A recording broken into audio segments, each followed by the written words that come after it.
We're terminating you effective immediately. Security will escort you out. The CEO's son said those words on his first day as CEO. Not even looking up from his laptop, I stood there in the massive office that used to belong to his father, processing the shock. Brandon sat behind the mahogany desk like he owned the world, fingers tapping away at keys. 2 security guards appeared at the door. I calmly handed over my badge, my hands steadier than I felt inside. I want to do this right, I said quietly. Tell your father the board meeting in 2 hours should be interesting. Brandon barely registered my words, just waved me away dismissively. I walked out with my head high, but my hands started shaking the moment I stepped into the hallway. 12 years ago, I walked into a tiny office in a converted warehouse for an interview that would change my life. I was 26. Fresh out of business school with an MBA ID, worked 3 jobs to afford, and desperate to prove myself. The company had 8 employees, folding chairs for furniture, and a dream that felt too big for the cramped space. Marcus Hartford sat across from me in jeans and a wrinkled button-down shirt, 55 years old with gray hair and kind eyes that crinkled when he smiled.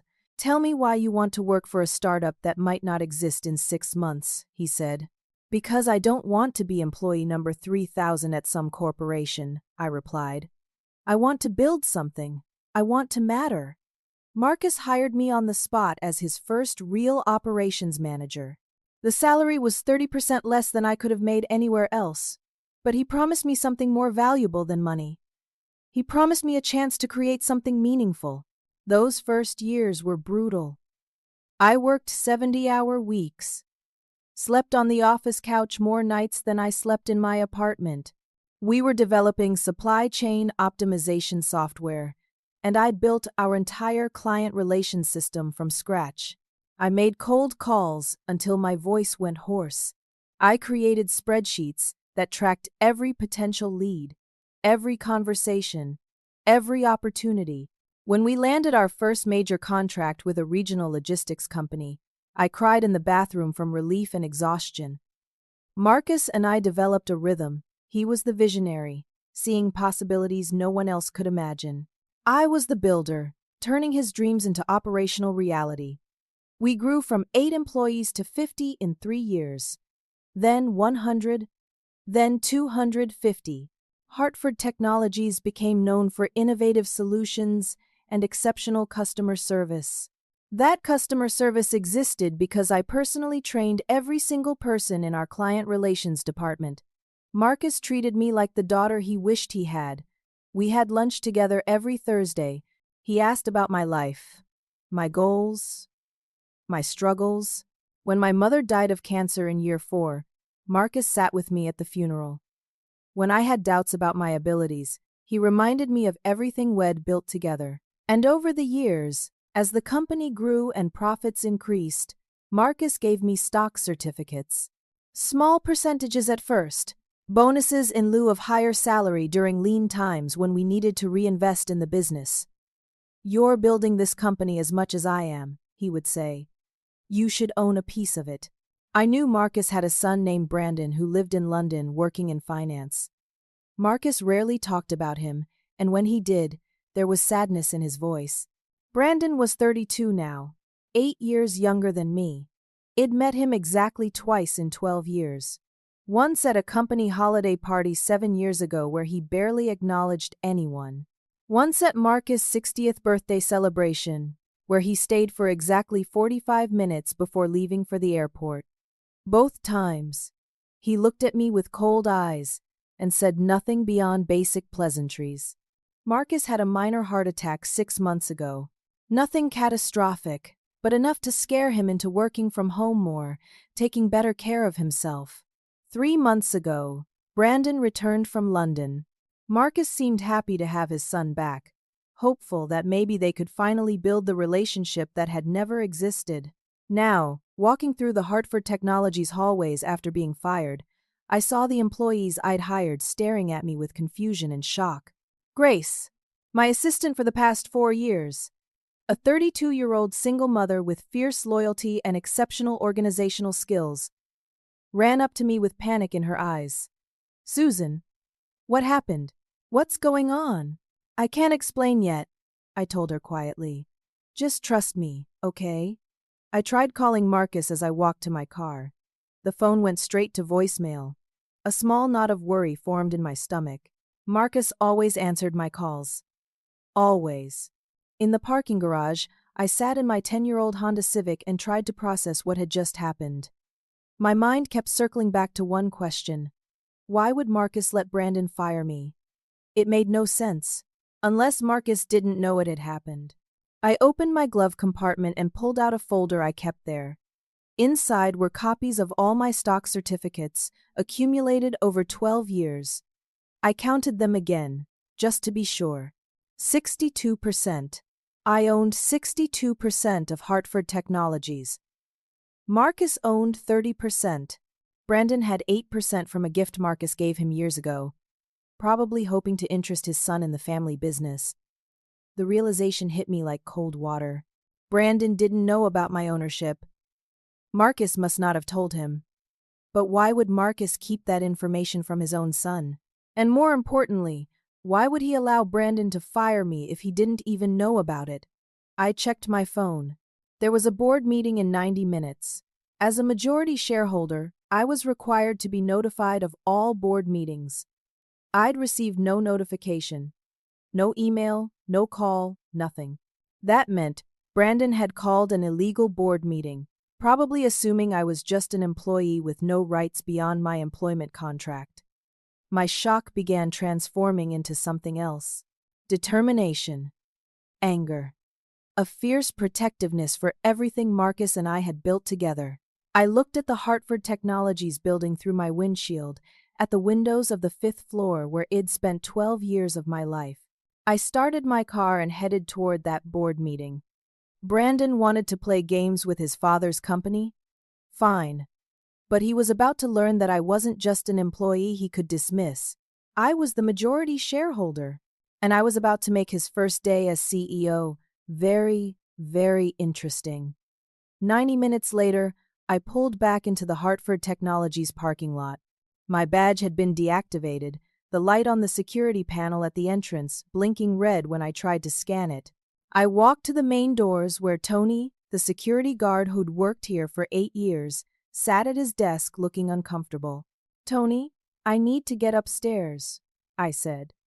"Miss Susan, I was told your access has been revoked. I'm sorry, but I can't let you in." "I understand, but I'm a shareholder, and there's a board meeting in progress. I have a legal right to attend." Tony's face showed his internal conflict. Head always liked me, knew I'd advocated for better wages for the security staff last year. He glanced around, then quietly buzzed me through. "I didn't see you come in," he said softly. "Thank you, Tony." I took the elevator to the 5th floor executive level, my heart pounding. The boardroom was at the end of the hall, and I could hear voices inside. I paused outside the door, steadying my breathing, then opened it and walked in. 5 heads turned toward me in shock.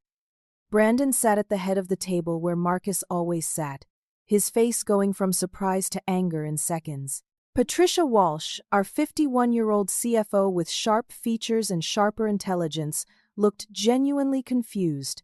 David Huang, our 48-year-old head of sales with a friendly demeanor that made clients trust him instantly, stared at me with wide eyes. Linda Morrison, our 45-year-old head of product with brilliant technical skills, had her hand over her mouth.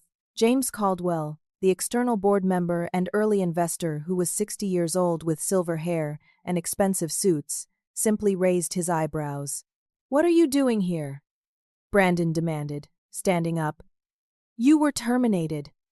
I stayed calm, channeling 12 years of difficult client negotiations. As the majority shareholder, I'm entitled to attend all board meetings. This meeting was called without proper notice to shareholders. That makes it illegal under Delaware corporate law. The silence in the room was deafening. Patricia spoke first, her voice uncertain. "Majority shareholder?" Brandon said he owns controlling interest. Brandon's face went pale, then flushed red. I walked to the table and placed my stock certificates down where everyone could see them. These documents show I own 62% of Hartford Technologies, accumulated over 12 years as compensation from Marcus. They're properly registered with the state. Where is Marcus? Why isn't he at this meeting? Brandon's hands clenched into fists. Those can't be real. My father would never give away control of his company. Marcus gave me these shares legally, I said evenly. Where is he, Brandon? Brandon hesitated, and I saw something flicker across his face. Calculation, concern, maybe a hint of guilt. My father is unwell. He had another heart attack 4 days ago. Has in intensive care at Mercy General. Stable, but unable to communicate effectively. Am acting on his behalf with power of attorney. My heart sank. 4 days ago. I'd spoken to Marcus last week, and head sounded fine, excited about a new client prospect. And now he was in intensive care, and no one had called me. Brandon had deliberately kept me in the dark. I need to see him, I said. Brandon pulled documents from a folder in front of him.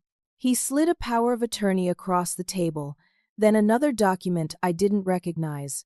I have full legal authority to act on my father's behalf, and I also have this. An affidavit from my father's personal attorney stating that Marcus intended to revoke these shares before his heart attack.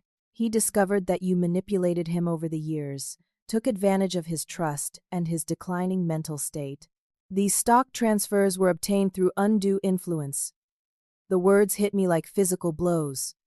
I stared at Brandon, searching his face for any sign of humanity, of truth. I saw only cold determination. That's a lie, I said, my voice shaking now. Marcus and I built this company together. I never manipulated him. I never took advantage. But I could see the doubt creeping into the faces of the board members. Patricia looked troubled. David was frowning. Linda wouldn't meet my eyes. James Caldwell leaned back in his chair. Assessing. Patricia spoke carefully. Susan, these are serious allegations.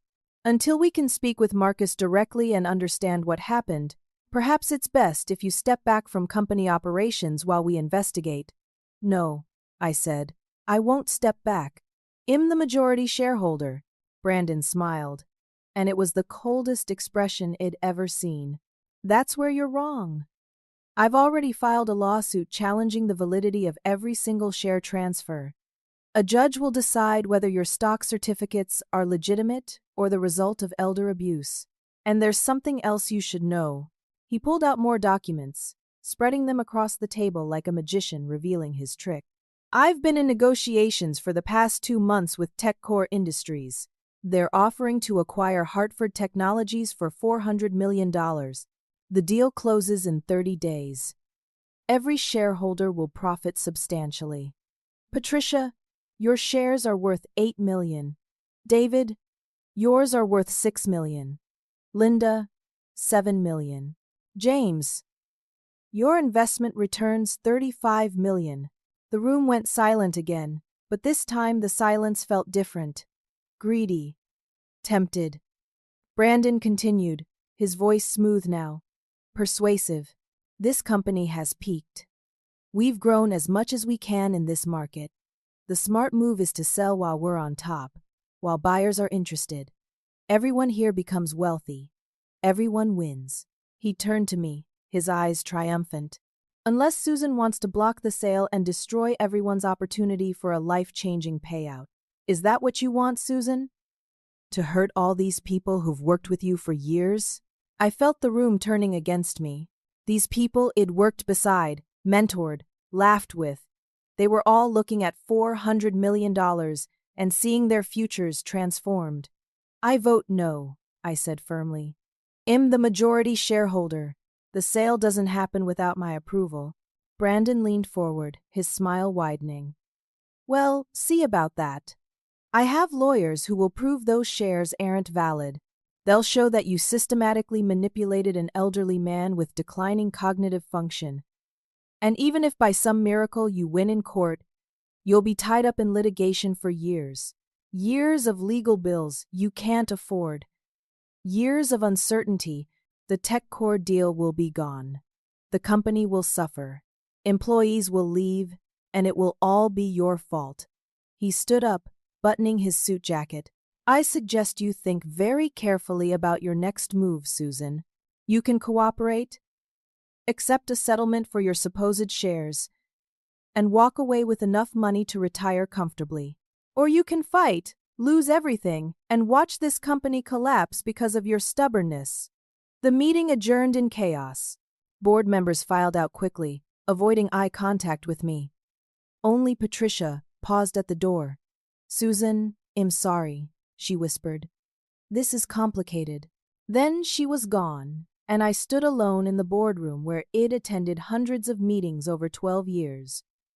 Where Marcus and I had celebrated victories and weathered crises, Brandon had poisoned it all in less than an hour. I gathered my stock certificates with shaking hands and walked out. In the elevator, I let myself feel the full weight of what had just happened. Brandon wasn't trying to run the company. He was trying to liquidate it, cash out, and destroy everything Marcus had spent 30 years building. And he was using the legal system to freeze me out while he did it. I drove straight to the hospital. Mercy General Hospital smelled like antiseptic and fear. I found Marcus in the cardiac intensive care unit, looking smaller and frailer than I'd ever seen him. He was awake but weak, his skin pale against the white sheets. Tubes and wires connected him to machines that beeped steadily. Marcus, I whispered, taking his hand. His eyes focused on me and tears immediately filled them. He tried to speak, but his words came out slurred and difficult to understand. Stroke on top of the heart attack, the nurse had told me. Right side partially paralyzed. I know what Brandon's doing, I said softly. I know about the sale, about him trying to invalidate my shares. Marcus became agitated, his blood pressure monitor starting to beep faster. He gripped my hand with his left hand, the strong one, and tried desperately to form words. Brandon, he managed. No, you. Company. I understand, I said, squeezing his hand. I'm going to fight him. I'm going to save what we built. But the machines were beeping louder now, and a nurse rushed in, asking me to leave. Marcus was getting too stressed. As I walked away, I heard him trying to call after me, his voice breaking with frustration at his inability to communicate everything he wanted to say. In the hospital parking lot, I sat in my car and cried for the first time since this nightmare began. I cried for Marcus, trapped in a failing body while his son destroyed his legacy. I cried for myself, facing a legal battle I couldn't afford. I cried for the employees, who had no idea their jobs were about to disappear. Then I dried my tears and called Harold Stevens, my personal attorney.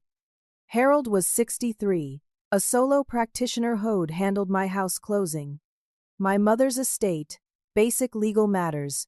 He was kind and thorough, but not a corporate litigator.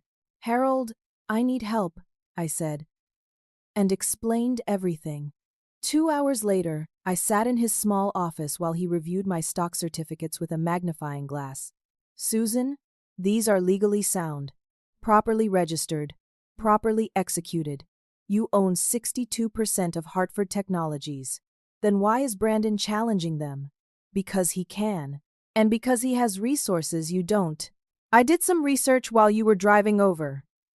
Brandon's legal team is Whitmore and Associates, one of the most aggressive corporate litigation firms in the state.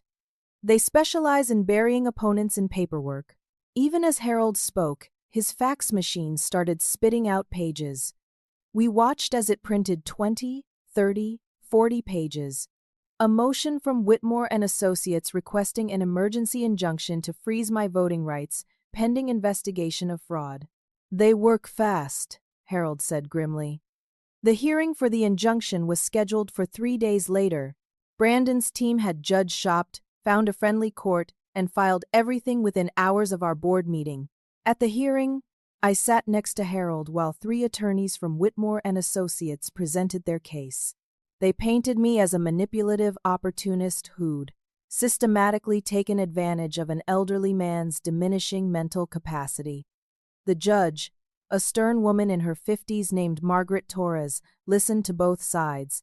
Harold did his best, but he was one man with minimal corporate litigation experience against a team of specialists. In granting a temporary injunction, Judge Torres ruled, Miss Susan's voting rights are frozen for 10 days while we investigate these allegations. Well, reconvene for a full hearing at that time. I walked out of the courthouse in a daze. 10 days. In 10 days, Brandon could do irreparable damage. That evening, Grace called me from a number I didn't recognize. Susan, she said, her voice shaking. I need to see you. Not on the phone. Can you meet me? We met at a coffee shop far from the office. Grace looked terrified, constantly glancing over her shoulder. Brandon found out I've been feeding you information about what's happening at the company. I'm fired. Security escorted me out this afternoon. Grace, I'm so sorry. You have 3 kids. You need that job. She was crying now, but she pushed a flash drive across the table to me. Before they kicked me out, I grabbed this. Financial records Brandon thought had deleted. Has been creating fake consulting contracts, paying hundreds of thousands of dollars to shell companies. Companies that he owns, Susan. Has been stealing from Hartford Technologies. I stared at the flash drive like it was a bomb. This changes everything. There's more, Grace whispered. I recorded a meeting between Brandon and Richard Palmer, the CEO of TechCore. They were discussing the acquisition. She pulled out her phone and played the audio file. Brandon's voice came through clearly, along with another man's voice. Once the sale goes through, well, immediately shut down the Seattle office. That's 300 jobs. Move operations to our facility in Austin. What about the legacy contracts? Well, let them lapse. Hartford's reputation doesn't matter to us. We just want the proprietary software and the client list.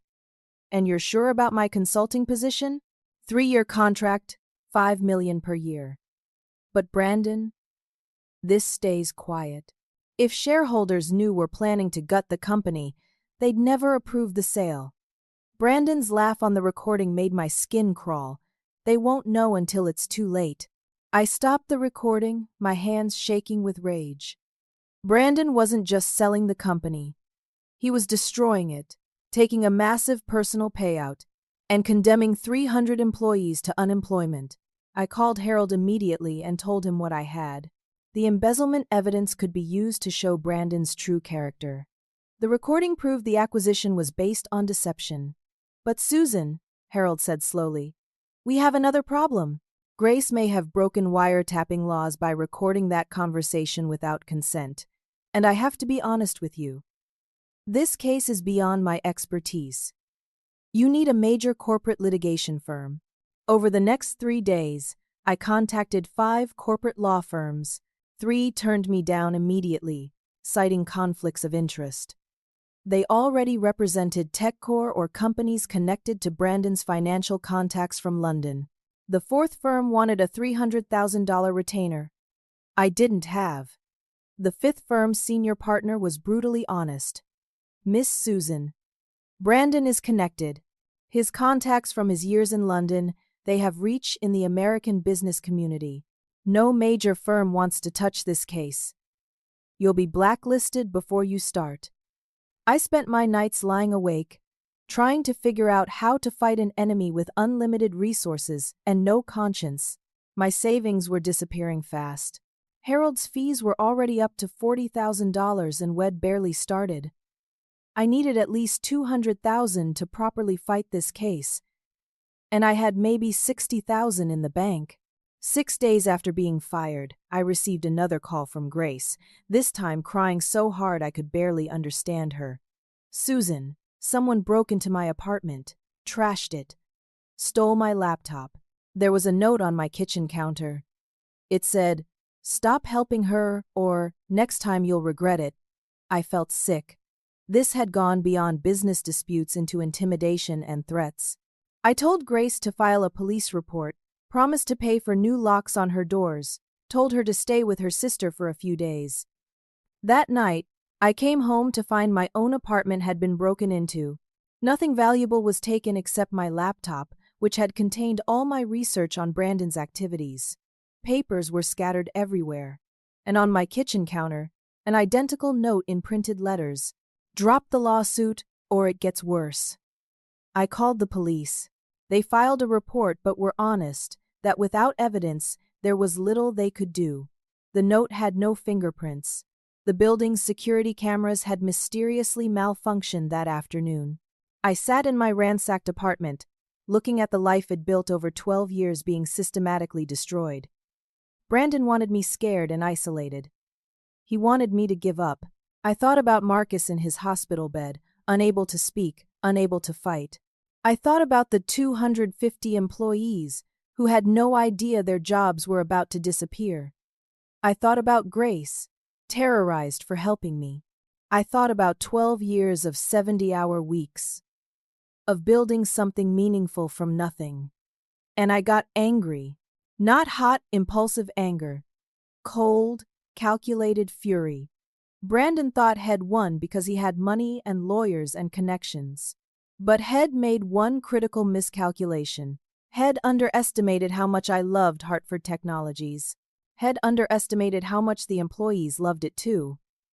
And Head underestimated my willingness to lose everything fighting for it. I couldn't win in court with no money and an overmatched lawyer.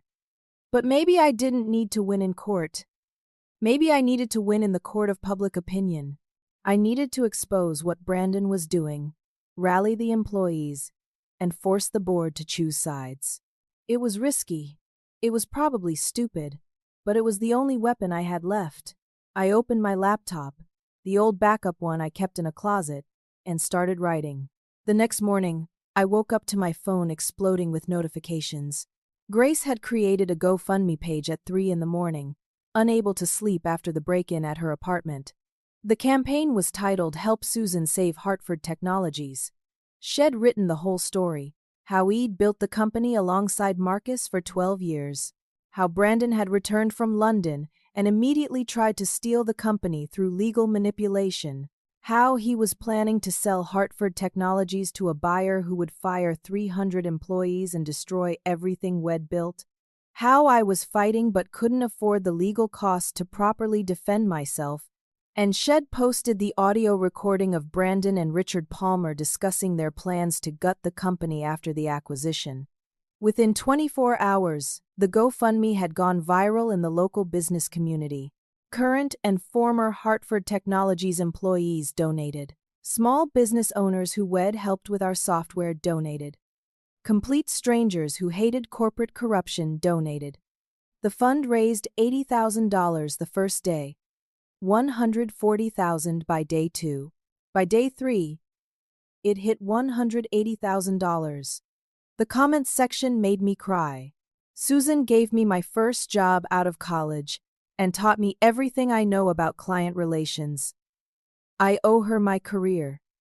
When my mother died, Susan came to the funeral and held my hand through the service.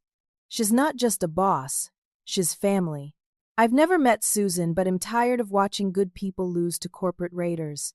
Take my donation and fight back. Local news picked up the story. A reporter interviewed me in a coffee shop, camera rolling while I explained what Brandon was doing. I stayed calm, factual, didn't attack Brandon personally but laid out the evidence of his embezzlement and his plans to destroy the company. Employees rally behind COO, fighting hostile takeover, the headline read. The narrative was shifting. Instead of being painted as a manipulative opportunist, I was becoming David fighting Goliath. The underdog, standing up to corporate greed. On day 8 after being fired, I got a call from Amanda Fisher, a 42-year-old attorney with a mid-sized firm called Carson & Lee. She'd seen the news coverage. Miss Susan, I specialize in corporate fraud cases.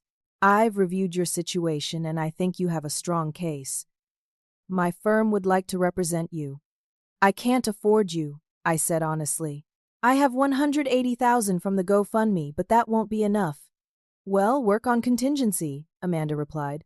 If we win, we take 30% of any settlement or judgment. If we lose, you pay only our costs, which we'll keep minimal. And that GoFundMe money will be enough to cover costs. I almost cried with relief. Why would you take this risk? Because Brandon's type makes me sick. And because I think we can win. Amanda and her team worked around the clock. They filed motions challenging Brandon's power of attorney, arguing that Marcus had been coerced into signing it when he was frightened and vulnerable after his first heart attack. They filed counter motions demanding access to all of Brandon's financial records, citing the evidence of embezzlement that Grace had provided. They subpoenaed Richard Palmer to testify about the TechCore acquisition terms. On day 10, David Huang, the head of sales and board member, sent me an encrypted email. Susan, I'm sorry for not standing up sooner. Brandon threatened me. He has evidence of expense account irregularities from 3 years ago. Nothing criminal, but embarrassing. He said he'd expose me if I didn't vote for the sale. I was scared, but I can't live with myself anymore. I have documents proving Brandon's embezzlement. Testify. Within hours, Linda Morrison sent a similar message.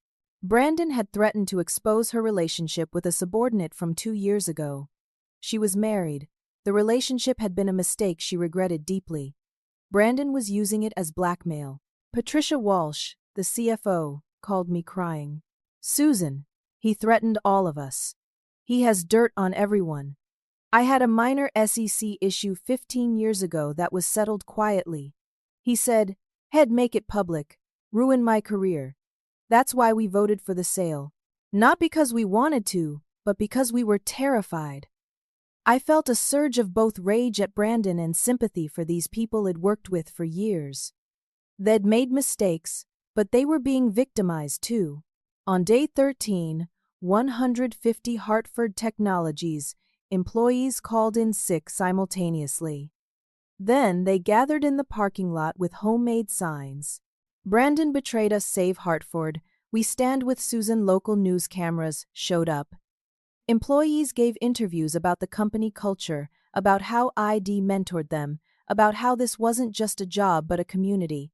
Linda Morrison showed up at the walkout, crying, and gave a statement to the cameras. I was afraid of Brandon Hartford. He threatened me to support his sale. But I can't stay silent anymore. What he's doing is wrong. Susan built this company with Marcus. She deserves to run it. The walkout made national business news. Social media exploded. The story became a symbol of everything wrong with corporate America. Greedy heir destroys father's legacy. Employees fight back. I showed up at the walkout, not planning to speak, but employees started chanting my name. I climbed onto the back of someone's pickup truck, took a megaphone someone handed me, and spoke from my heart. Thank you all for your courage. I know this is risky. I know you're putting your jobs on the line. But this company isn't about money. It's about people. It's about what we built together. Brandon sees dollar signs when he looks at Hartford Technologies. I see faces. Your faces. The late nights we worked together. The victories we celebrated. The challenges we overcame. And I won't let him destroy that. I promise you, I will fight for this company with everything I have. Not because of the stock certificates. Because of you. The crowd erupted in cheers. Someone started singing, "We shall overcome," and others joined in. It was surreal and beautiful and gave me hope for the first time in 2 weeks. That evening, my phone rang from an unknown number. I almost didn't answer, but something made me pick up. Miss Susan? This is Richard Palmer, CEO of TechCore Industries. I need to speak with you in person. We met at a hotel lobby downtown, neutral territory. Richard Palmer was 58, silver-haired, wearing an expensive suit but looking uncomfortable. He sat across from me and got straight to the point. I've been watching the news coverage. I need to be honest with you. Brandon approached us 2 months ago with the acquisition proposal. He made Hartford Technologies sound like a failing company that needed to be liquidated. He showed us financial projections indicating declining revenue and increasing losses. Those projections are fake, I said. Hartford Technologies is growing. We're profitable. Richard pulled out a folder from his briefcase and handed it to me. I know. After seeing the employee response today, I had my team dig deeper. We pulled actual financial reports filed with the state. Hartford Technologies is performing well, growing revenue, strong profit margins, excellent client retention. Then why did you believe Brandon? Because he's convincing. And because on paper, the deal made financial sense for us if his numbers were accurate. We'd be acquiring valuable technology at a distressed price. Your plan was to fire 300 people and shut down operations in Seattle. Richard winced. That was Brandon's plan. He presented it as the only viable option. Now I realize he was lying about everything. He showed us fake financials to make the company look worthless so we'd agree to gut it after acquisition. Why are you telling me this? I asked. Because I don't do business with liars, and because those employees today deserve better than what Brandon was planning. Miss Susan, TechCore Industries is withdrawing our acquisition offer effective immediately. The deal is dead.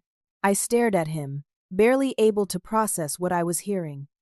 The sale that Brandon had built his entire scheme around, the $400 million exit that had promised the board, it was gone. Without the acquisition, Brandon had nothing. I stood up and shook Richard Palmer's hand. Thank you. You just saved 300 jobs. He smiled sadly. I just avoided being complicit in fraud. Good luck with your fight, Miss Susan. I'll be following the story.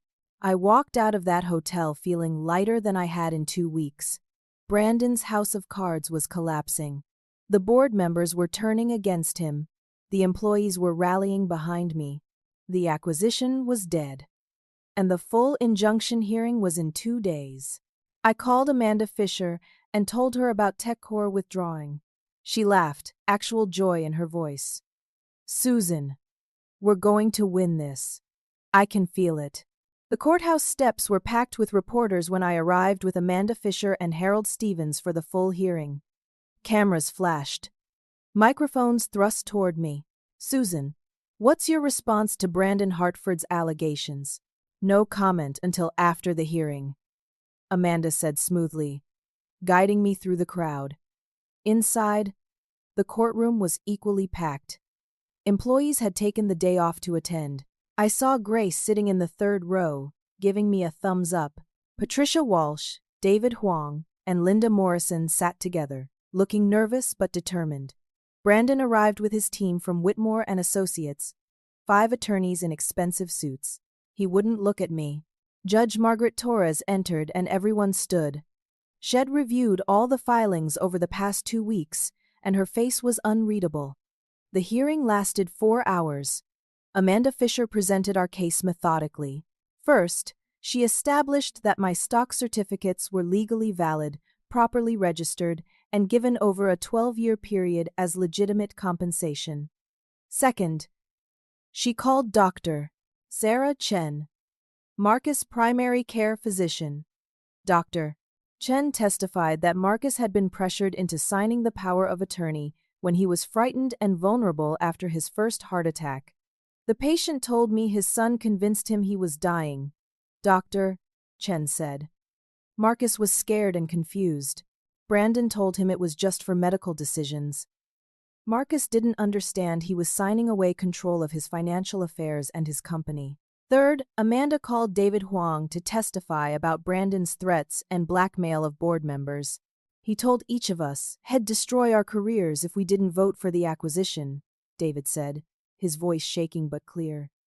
He weaponized our past mistakes to control us.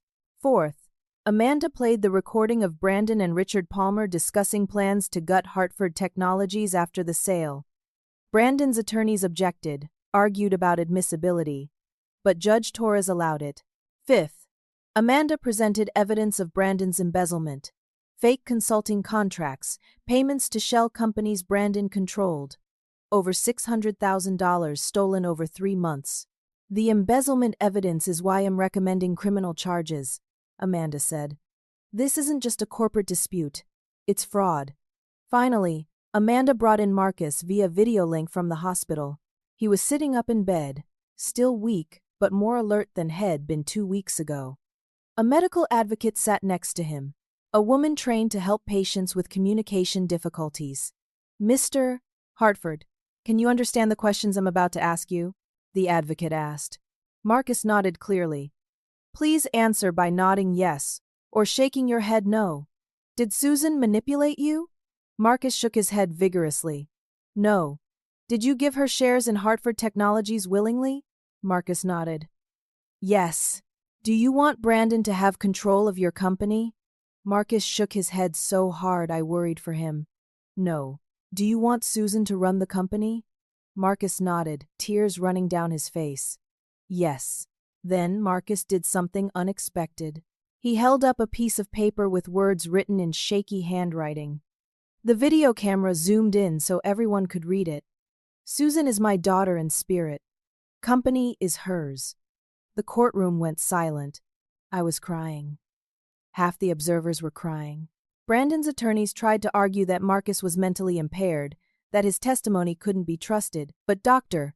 Chen had already established that while Marcus had physical impairments from the stroke, his cognitive function was intact.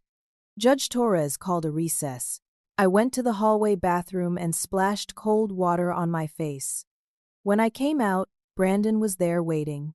You've ruined everything, he hissed at me. That company should be mine. I'm his son. You never wanted the company, Brandon. You wanted to sell it. My father wasted his life building Hartford Technologies. He worked 70-hour weeks, missed my childhood. For what? I could have had a normal father. Instead, I had a company that mattered more than I did. I saw the pain behind his anger. The hurt child who'd felt abandoned. But I also saw the man who'd tried to destroy his father's legacy out of spite. Marcus built something meaningful, I said quietly. Something that employs hundreds of people, helps businesses succeed across the country. Your pain doesn't justify destroying that. And it doesn't justify stealing from him.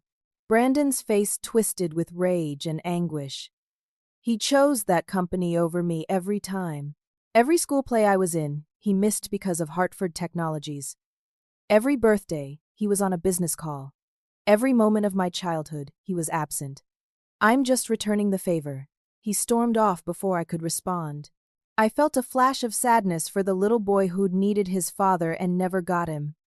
But that didn't excuse the man who'd tried to commit fraud and embezzlement. Judge Torres returned and delivered her ruling. In dissolving the injunction. Miss Susan's shares are valid.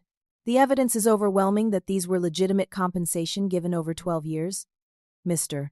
Brandon Hartford's power of attorney is hereby revoked. It was obtained through coercion and misrepresentation. Mr. Hartford Sr. will have a court-appointed guardian to make medical decisions. She paused, looking directly at Brandon. Furthermore, in referring the embezzlement evidence to the District Attorney's Office for Criminal Investigation, Mr. Hartford Jr., you should retain criminal defense counsel. The courtroom erupted. Employees were cheering. Amanda Fisher squeezed my hand. I sat there in shock, barely able to process that wed one. I had my company back. That afternoon, I called an emergency board meeting. Properly noticed this time. All board members attended. Brandon showed up because technically he was still on the board, though his face was gray with defeat. I sat at the head of the table, in Marcus' chair, and looked at each person. Let's address the elephant in the room, I said. I'm the majority shareholder. I could fire all of you right now and be completely within my rights. The tension in the room was suffocating, but I'm not going to do that. Patricia, Linda, David. You were scared. Brandon threatened you with information you thought would destroy your careers. You made mistakes voting for the sale under duress, but when it mattered most, you found your courage. You stood up. You testified. You chose the right side. Patricia was crying silently. I understand fear, I continued. Brandon weaponized your vulnerabilities. That's not your fault. So here's what's going to happen. We're moving forward. The company will heal, but some things will change. I turned to Brandon. You're removed from the board effective immediately. You'll be selling your 8% back to the company at fair market value. And you'll be cooperating fully with the district attorney's investigation. If you fight this, I'll make sure every detail of what you did becomes public record. Brandon sat frozen, his dreams of $400 million turned to ash. I turned to James Caldwell, the investor board member. James, you're off the board too. You supported the sale purely for personal profit. You showed no concern for the employees or the company's future. We're buying out your investment at fair value.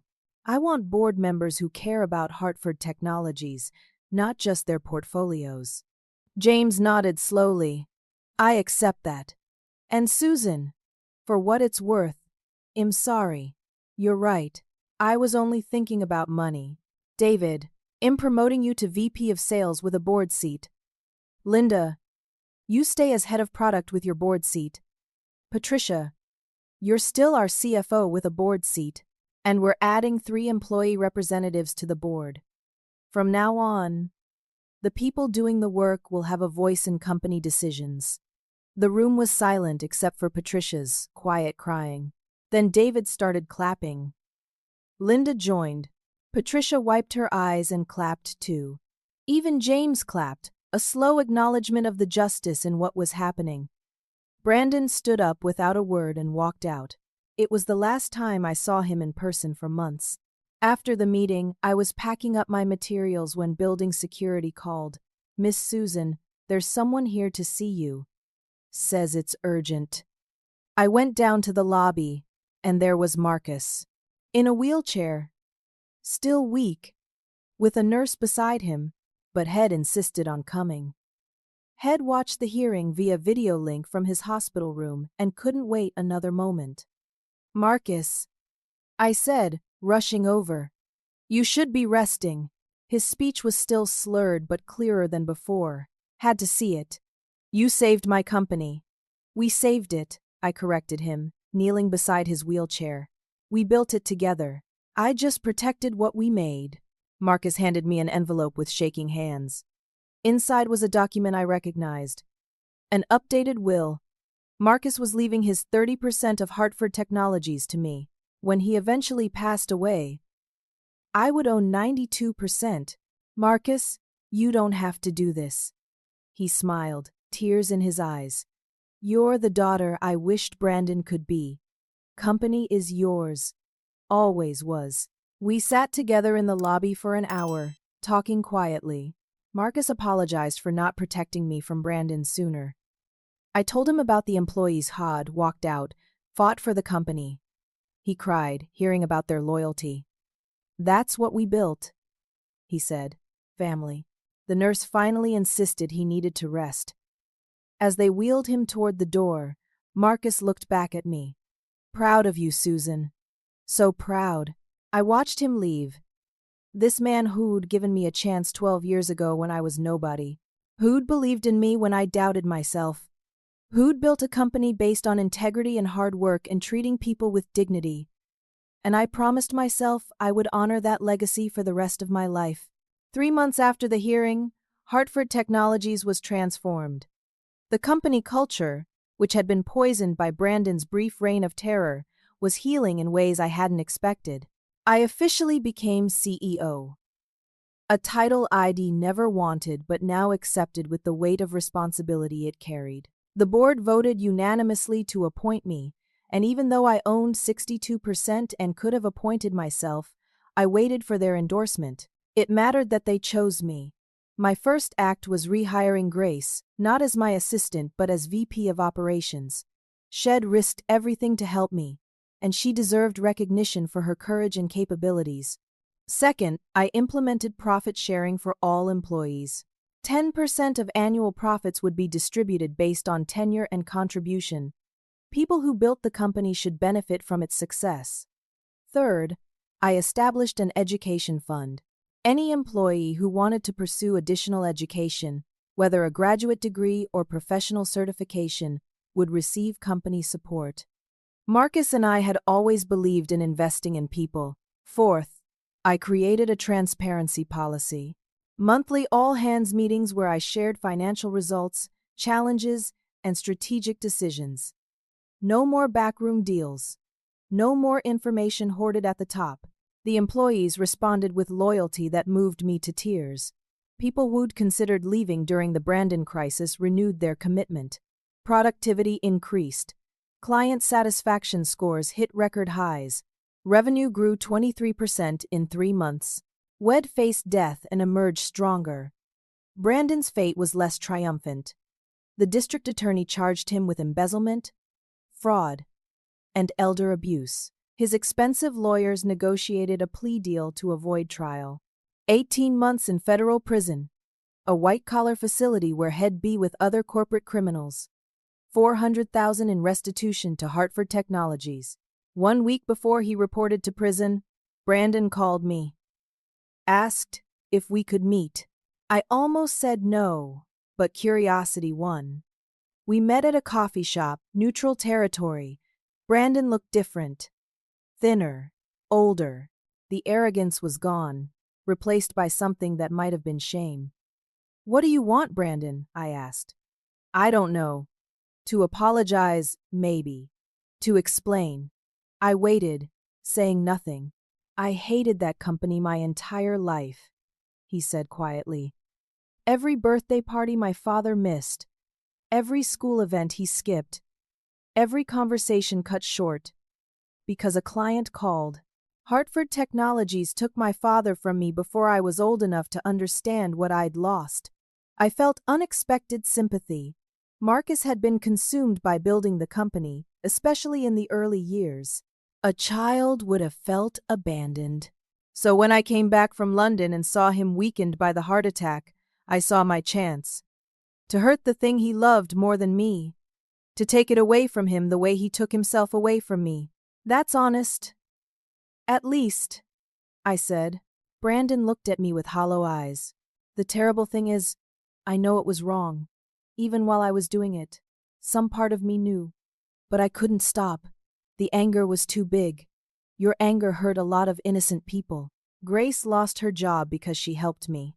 Employees almost lost their livelihoods. Your father almost lost everything he built." "I know." Brandon's voice cracked. "I have to live with that. The guilt is worse than the prison sentence. Do you want forgiveness? Is that why you're here?" He shook his head. "No, I don't deserve forgiveness. I just wanted you to know that somewhere under the anger, I understand what I destroyed. And I'm sorry." He stood to leave. "Brandon," I said. He turned back. "Your father loves you. He always has. Even after everything you did, he still asks about you when I visit. It's not too late to have a relationship with him if you want one." Brandon's eyes filled with tears. "After I get out of prison, maybe. Right now I can't face him." He left. I never heard from him again. Marcus continued his recovery with determination that amazed his doctors. Physical therapy 3 times a week. Speech therapy daily. His right side regained partial function.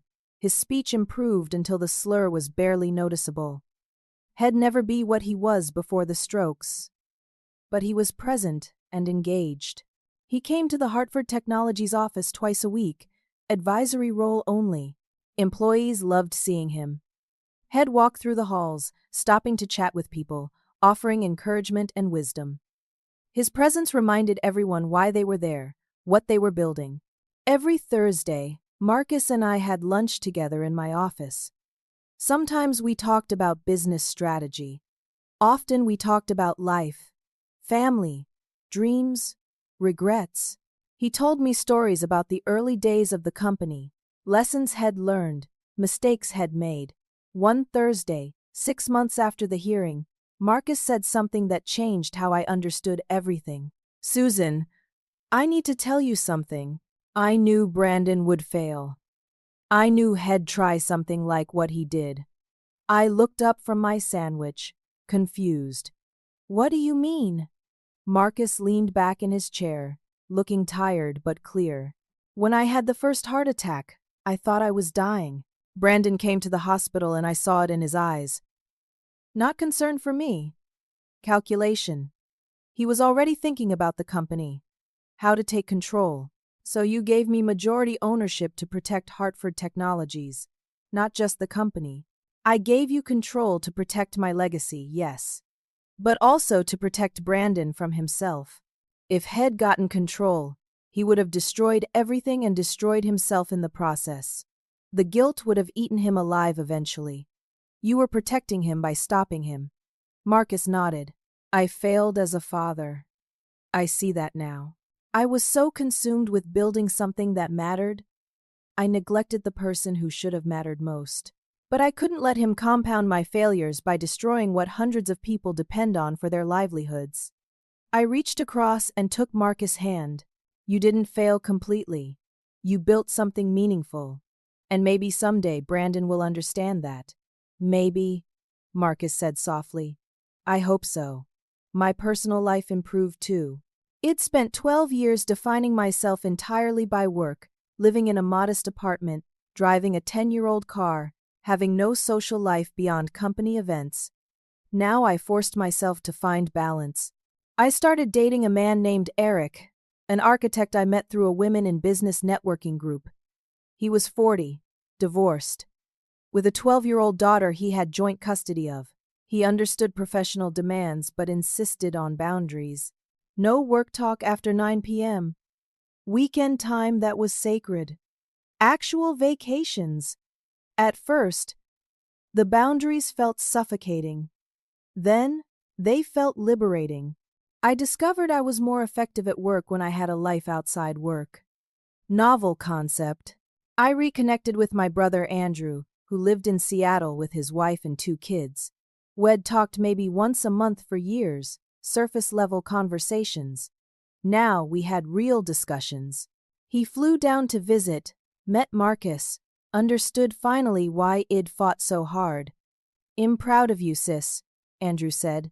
You stood up to someone who tried to destroy you, and you won. We won, I corrected him. The employees, Grace, the board members, who found their courage. It was never just me. But you led, Andrew insisted. That matters. I started therapy to process everything that had happened. The fear, the betrayal, the isolation, the triumph. My therapist helped me work through imposter syndrome, the voice that kept saying I didn't deserve success. She helped me accept that I'd earned my position through 12 years of hard work and dedication. Hartford Technologies expanded. We opened a second office in Denver, hired 50 new employees. We won industry awards for workplace culture. I gave talks at business conferences about ethical leadership and employee empowerment. Reporters called it a fairy tale ending. Underdog defeats corporate raider and saves the company. But it didn't feel like a fairy tale. It felt like hard-won survival. Like justice barely achieved. Like the people who deserved to win actually winning for once. 1 year after Brandon's firing attempt, Hartford Technologies held its annual company celebration. 250 employees plus their families filled a rented event space. There was food, music, dancing, awards for outstanding contributions. I stood on stage and looked out at the faces of people I'd worked with for years. People who'd stood by me when everything fell apart. People who'd risked their jobs to fight for something they believed in. This company isn't mine, I said into the microphone. It's ours. Every person in this room built Hartford Technologies. Your work, your dedication, your courage when things got hard. That's what makes us successful. I presented awards to Grace for leadership, to David Huang for courage, to Linda Morrison for integrity, to Patricia Walsh for resilience. I announced bonuses for everyone based on our record-breaking year. And finally, I invited Marcus on stage. He walked up with a cane but without the wheelchair, his progress visible and inspiring. The room erupted in applause that lasted 5 minutes. Marcus took the microphone, his voice strong. I built this company 30 years ago because I wanted to create something meaningful, something that would outlast me. I succeeded beyond my dreams. Not because of the technology or the profits, but because of you. You are what makes Hartford Technologies matter. And I'm grateful I got to be part of it. More applause, more tears. As Marcus and I walked off stage together, he leaned close. "This is what winning looks like," he whispered. "Not the stock certificates or the courtroom victories. This. People thriving." He was right. 2 years after the day Brandon tried to fire me, Hartford Technologies was almost unrecognizable from the company it walked out of in shock. We'd grown to 370 employees across 3 offices. Revenue had doubled. We'd been named one of the best places to work in the state for 2 consecutive years. More importantly, the culture had deepened. Employees felt ownership not just symbolically but literally. It implemented an employee stock ownership plan, giving everyone shares based on tenure and contribution. Now 53 employees own small percentages of the company, sharing in its success in tangible ways. Marcus continued coming to the office twice a week, though his role was purely advisory now. At 68, he'd earned retirement. But Hartford Technologies was too much a part of his identity to fully step away. He mentored young employees, shared institutional knowledge, and served as a living reminder of the company's values. His relationship with Brandon remained complicated. Brandon served his 18 months in federal prison and emerged chastened. He didn't return to the business world. Instead, he moved to Portland and took a job at a nonprofit that helped small businesses with financial planning. The work was meaningful and paid a fraction of what he'd made in London, but apparently, that was the point. Marcus and Brandon talked on the phone monthly, awkward conversations that slowly became less painful. They'd never have the relationship either of them wanted, but they were trying. That counted for something. I visited Brandon once, a year after his release. We met at a coffee shop in Portland. He looked healthier than I'd seen him in years. Calmer, maybe even content. "I'm not going to ask for your forgiveness," he said. "I don't deserve it. I'm not offering it yet," I replied honestly. "Maybe someday. For now, I'm just glad you're doing something constructive. The nonprofit work is good. I'm helping people build businesses the right way. Not the way I tried to destroy my father's company. That's growth, at least." Brandon smiled sadly. Expensive growth. Prison and therapy and losing everything. But necessary. We talked for an hour. It wasn't friendship, but it wasn't hostility either. It was 2 people who'd been on opposite sides of a war, finding neutral ground. My personal life had stabilized too. Eric and I had been dating for 18 months, and while marriage wasn't imminent, we were building something real. His daughter Megan had accepted me, and I'd learned to navigate the complexities of being part of a blended family. It was messy and wonderful, and nothing like the ordered simplicity of just working all the time. I'd cut my hours from 70 per week to 50. Still more than most people, but manageable. I had actual hobbies now. I took painting classes on Saturday mornings. I read books that had nothing to do with business. I had friends outside work. Hartford Technologies launched a scholarship program in Marcus' name, funding MBAs for employees who wanted to advance their education. 7 employees took advantage of it the first year, attending night school while continuing their jobs. Watching them grow reminded me of my younger self, hungry and determined and ready to prove my worth. I spoke at business conferences about what we'd learned from the Brandon crisis. The importance of corporate ethics, the power of employee ownership, the danger of concentrating too much power in one person's hands without accountability. My talks were well attended because the story resonated. Everyone loves an underdog who wins, but I always emphasized the same point. It wasn't a solo victory. Grace's courage in creating the GoFundMe, David, Linda, and Patricia finding the strength to testify, the employees who walked out, Richard Palmer withdrawing the acquisition, Amanda Fisher taking the case on contingency, Marcus fighting through his stroke to testify. Victory has many parents. I'd say from stages. Defeat is an orphan. We won because people chose to stand together. On the 2-year anniversary of the day I'd been fired, Hartford Technologies held a company-wide meeting. I stood in front of everyone and told the story from beginning to end. The younger employees who'd been hired after the crisis needed to understand what we'd overcome. 2 years ago today, I said, Brandon sat in the CEO's office and told me I was fired. He thought he could take this company from the people who built it, sell it for parts, and walk away rich. He was wrong. I paused, looking at faces old and new. He was wrong because you fought back. You walked out. You donated to a GoFundMe. You testified. You refused to let greed win. And because you fought, 370 people have jobs today. We've created opportunities for dozens of new employees. We've grown and thrived and proved that doing business ethically isn't just morally right, it's profitable. The room erupted in applause. I saw Grace crying. Marcus was crying too. I want every person in this company to remember something, I continued. Loyalty isn't about blind obedience to whoever's in charge.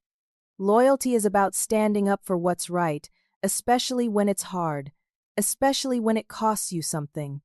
You all showed that kind of loyalty, and that's why we're here today. After the meeting, employees came up to share their stories. A woman named Jennifer told me she'd been interviewing at other companies during the Brandon crisis, terrified Hartford Technologies would collapse. But she stayed because she believed in what we were fighting for. Now she was a team lead with direct reports of her own. A man named Paul said the profit sharing had let him finally afford a down payment on a house. His family was moving out of their cramped apartment into a place with a yard for his kids. Stories like that made everything we'd endured worthwhile. That evening, I sat in my office after everyone had gone home. The building was quiet, just the hum of computers and the distant sound of the cleaning crew. I looked out at the city lights and thought about everything that had led to this moment. I'd learned that loyalty isn't about blind obedience. It's about standing up for what's right, even when it's hard, especially when it's hard. I'd learned that families aren't perfect. Marcus and Brandon were broken in ways I couldn't fix, but I could save what Marcus built. And maybe that was enough. I'd learned that power isn't about control. It's about responsibility. These 370 people depend on Hartford Technologies for their livelihoods, their health insurance, their ability to provide for their families. That's not a burden. It's a privilege. And I'd learned that sometimes the things worth fighting for are the things that others are willing to fight for too. I didn't save Hartford Technologies alone. We saved it together. That collective victory meant more than any individual triumph could. I turned off my office lights and locked the door. In the parking lot, my car sat under a streetlight. Not the old Honda anymore. It upgraded to a reliable sedan after Marcus insisted I stop driving a car with 200,000 miles on it. But still, nothing extravagant. I didn't need luxury. I needed purpose. I drove home to the apartment I still lived in. Despite being able to afford something much larger, Eric was cooking dinner. Megan was doing homework at the kitchen table. Normal, domestic, beautifully ordinary. How was the anniversary? Eric asked. Kissing me hello. Emotional. Good. It reminded me why I do this work. Because you're a superhero? Megan asked, looking up from her math homework. I laughed. Because I care about people. And because a long time ago, someone gave me a chance when I was nobody. Now I try to give other people those same chances. That night, lying in bed, I thought about Susan from 2 years ago. The woman who'd walked out of Brandon's office with shaking hands, terrified and alone. She'd found strength she didn't know she had. She'd rallied people to a cause that seemed hopeless. She'd won against impossible odds. But more than winning, she'd learned what really mattered. Not the stock certificates or the CEO title or the financial success. What mattered were the people, the community, the shared purpose. Marcus built Hartford Technologies on hope and hard work. Brandon almost destroyed it through greed and pain. I helped save it through courage and collective action. And that's the story I'll carry for the rest of my life. Not as a tale of personal triumph, but as proof that when people stand together for something they believe in, they can overcome forces that seem insurmountable. The stock certificate said I owned 62% of Hartford Technologies, but the truth was simpler and more profound. Hartford Technologies owned a piece of my soul. And in return, I'd spent 12 years protecting the souls of everyone who worked there. That's what leadership really means. Not control, not power, service. And I'd serve this company and its people for as long as they'd let me. I closed my eyes, finally at peace. We'd faced the worst and survived. We'd been tested and proven. And tomorrow, we'd keep building something worth fighting for.